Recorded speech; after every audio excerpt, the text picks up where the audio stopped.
पहले पेटीएम, यतिन क्या अपडेट्स हैं पेटीएम को लेकर? तो पेटीएम के लिए अच्छी खबर है और नवंबर 2022 में जो आरबीआई ने रिस्ट्रिक्शंस लगाए थे, यानी लगभग 3 साल के अंतराल के बाद अब इनके ऑनलाइन पेमेंट एग्रीगेटर लाइसेंस को बहाल कर दिया गया है।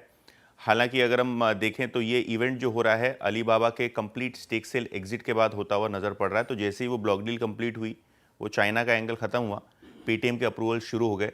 अभी भी जो वैलेट का जो अप्रूवल है वो पेंडिंग है।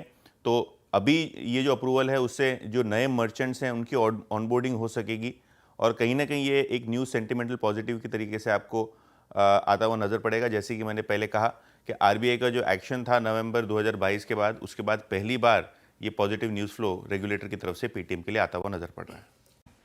तो देखिए, ओएनजीसी की बात करें तो नंबर्स बेटर देन एक्सपेक्टेशंस हैं। 8,000 करोड़ के ऊपर का मुनाफा आया है, 7,800 करोड़ के आसपास का अनुमान था।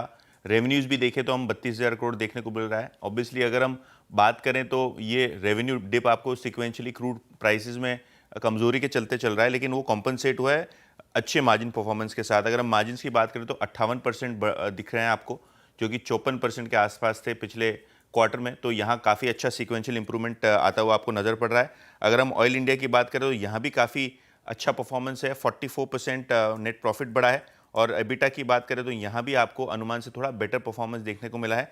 रेवेन्यूज़ की बात करें तो ऑब्वियसली रियलाइजेशन इस क्वार्टर में कम हुए, जिसके कारण रेवेन्यू आपको 10% गिरता हुआ नजर पड़ रहा है। Okay, Apollo hospitals, Yatin numbers कैसे लग रहे हैं?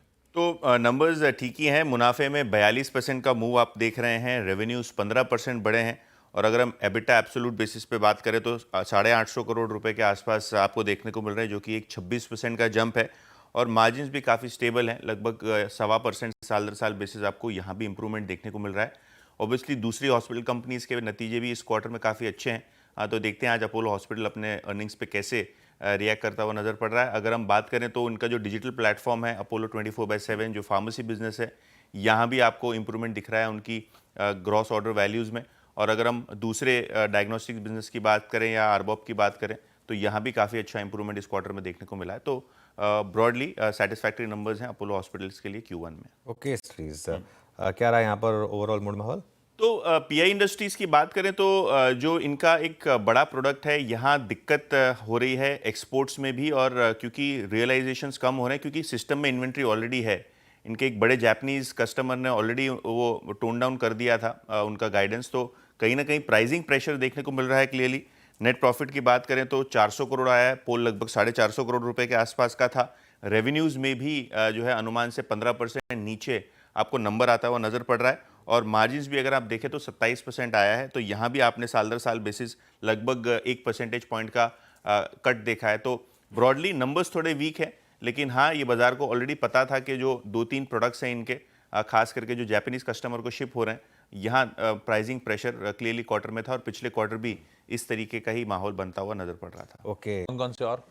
तो मेटल एंड माइनिंग में से 2 नंबर्स आशीष आए हैं, जीएसपीएल और एनएमडीसी, और दोनों में डिसेंट बीट आपको आता हुआ नजर पड़ रहा है। इनफैक्ट जीएसपीएल में 20% का बीट आपको एबिटा पे आता हुआ नजर पड़ रहा है। नेट प्रॉफिट 12% ऊपर है, एबिटा में 5% की वृद्धि है। 2500 करोड़ के आसपास का अनुमान था, उसके सामने 3000 करोड़ का एबिटा आपको जीएसपीएल में आता हुआ नजर पड़ रहा है। और अगर हम मार्जिन की बात करें तो साल दर साल बेसिस लगभग 3% मार्जिन बढ़ता हुआ नजर पड़ रहा है। तो कहीं ना कहीं एक काफ़ी स्ट्रॉन्ग नंबर्स आपको दिखाई पड़ रहे हैं। अगर हम बात करें दूसरी कंपनीज की तो एनएमडीसी में भी आप देख रहे हैं कि 2000 करोड़ रुपए के आसपास का मुनाफा आया है। एबिटा भी लगभग 2478 करोड़ रुपए के आसपास आया है, जहां अच्छी ग्रोथ है। और मार्जिन्स भी इस टाइम लगभग 1.5 परसेंटेज पॉइंट बढ़ते हुए नजर पड़ रहे हैं। तो काफ़ी अच्छे नंबर्स यहाँ भी देखने को मिल रहे हैं। अच्छा, सुज़लोन की भी बात करते हैं, क्योंकि ये स्टॉक एफएनओ में आया है और यहाँ काफ़ी अच्छा मोमेंटम आप एक्सपेक्ट कीजिए, क्योंकि ऑल टाइम हाई पे इनकी ऑर्डर बुक आती हुई नजर पड़ रही है, लगभग 5.4 गीगावाट्स के आसपास। रेवेन्यू में 55% का मूव। अच्छा, इस टाइम कंपनी ने टैक्स भरा है, तो पिछले साल टैक्स नहीं भरा था, तो बेस बहुत बड़ा है लास्ट टाइम के प्रॉफिट का। तो केवल 7% की वृद्धि देखने को मिल रही है। लेकिन एब्सोल्यूट बेसिस पे एबिटा की बात करें तो 60% से ज़्यादा की ग्रोथ यहाँ देखने को मिल रही है। तो एबिटा और मार्जिन परफॉर्मेंस काफ़ी शानदार है। इनफैक्ट सिक्वेंशियली भी आपको मार्जिन सुज़लोन के थोड़े बेटर होते हुए नजर पड़ रहे हैं। और बीडीएल के भी नंबर्स आए, यहाँ कोई खास नंबर्स है नहीं। तो 250 करोड़ का रेवेन्यू, 18 करोड़ का पैट है, तो ये भी काउंटर रहेगा रेडार पे। होनासा और नायका की बात करते हैं यतिन जी। तो नायका में अगर हम देखें तो जीएमवी दोनों ही फैशन और ब्यूटी सेगमेंट में 25% से ज़्यादा है। नंबर्स हेडलाइन पे आपको कुछ काफ़ी शानदार दिखेंगे। रेवेन्यू में 23% की ग्रोथ है, प्रॉफिट 80% बढ़ के लगभग 25 करोड़ के आसपास आया और एबिटा में भी काफ़ी अच्छा सुधार है। लगभग 96 करोड़ से बढ़ के एबिटा एब्सोल्यूट बेसिस पे 141 करोड़ आया है और क्लियरली यहाँ मार्जिन्स भी 100 बेसिस पॉइंट्स बढ़ते हुए नजर पड़ रहे हैं। तो काफ़ी अच्छी प्रॉफिटेबिलिटी आपको नायका में देखने को मिल रही है। होनासा की बात करें तो नंबर्स ठीक ही हैं, मतलब यहाँ इन्वेंट्री क्लियरेंस था। लास्ट टाइम भी हमने देखा कि मैनेजमेंट कह रहा था कि इन्वेंट्री क्लियर हो जाएगी, लेकिन हुई नहीं। तो ये क्वार्टर में सेम इस तरीके से ही आपको माहौल देखने को मिल रहा है। रेवेन्यूज़ केवल 7% बढ़े हैं साल दर साल, प्रॉफिट केवल 3% बढ़ा है और मार्जिन्स भी देखें तो पस्त पड़े हैं, आधा % नीचे हैं साल दर साल बेसिस पे। तो होनासा के वीक नंबर्स हैं, उसके सामने नायका का प्रदर्शन आपको ठीक ठाक दिखाई पड़ रहा है। ओके, और इन यतिन कैश के नंबर्स पिछली बारी उन्होंने अच्छी कमेंट्री दी थी और माल बिक गया था। हाँ, माल प्रमोटर से बेच दिया था और उनके तो सीएफओ ने भी yesterday इस resign बार कर दिया। देखते हैं, कमेंट्री अच्छी रही तो पूछ लूंगा मैं क्योंकि लॉक इन भी खुल रहा है सितंबर में। बिल्कुल बिल्कुल ये पूछने की ज़रूरत है। चलिए बचे हुए कैश स्टॉक्स पे नज़र करते हैं। आरसीएफ ये काउंटर नज़र पे रहेगा, 54 करोड़ का प्रॉफिट है, पिछले साल 10 करोड़ था। सिंगल डिजिट ही मार्जिन है, कोई बड़ा ऐसा नंबर खास नहीं है। रेवेन्यूज़ में भी आपको कटौती देखने को मिल रही है। वाटेक वाबा की बात करें तो स्टेबल नंबर्स हैं, 17% का रेवेन्यू ग्रोथ, 20% की प्रॉफिट ग्रोथ देखने को मिल रही है और मार्जिन्स बिल्कुल फ्लैट हैं 13% के आसपास। देखते हैं ऑर्डर बुक और मैनेजमेंट की कमेंट्री कैसी है यहाँ। कर्नाटका बैंक 27% प्रॉफिट गिरा है, नेट इंटरेस्ट इनकम 16% नीचे है और एसेट क्वालिटी काफ़ी खराब हुई है। प्रोविजंस भी बढ़े हैं क्वार्टर में, थोड़ा वॉश आउट क्वार्टर दिख रहा है। तो देखते हैं स्टॉक कैसे रिएक्ट करता है, पॉजिटिव या नेगेटिव। नज़ारा टेक्नोलॉजीज 51 करोड़ का प्रॉफिट, एबिटा लगभग दुगना हुआ है साल दर साल बेसिस पे।